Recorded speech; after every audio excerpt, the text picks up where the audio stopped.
Hi everybody, I'm gonna show you my favorite summer gluten-free sandwich, which is also a rainbow sandwich. You start with a pepper, a big fat one.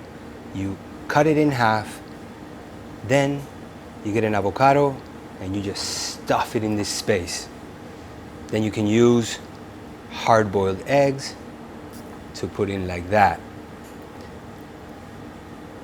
A little bit of hummus, but you can be creative. You can use mayo if you are not dairy free. Then some smoked salmon, but you can use chicken or ham or turkey. Many options. Then some tomato, some lettuce, Italian red radicchio, onion, cucumber, some microgreens,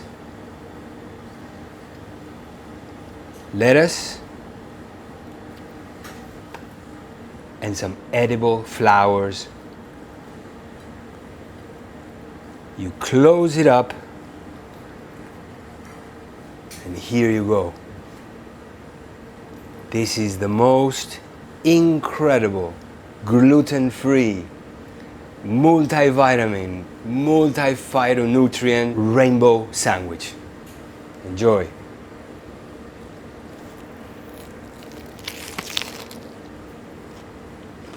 Mmm.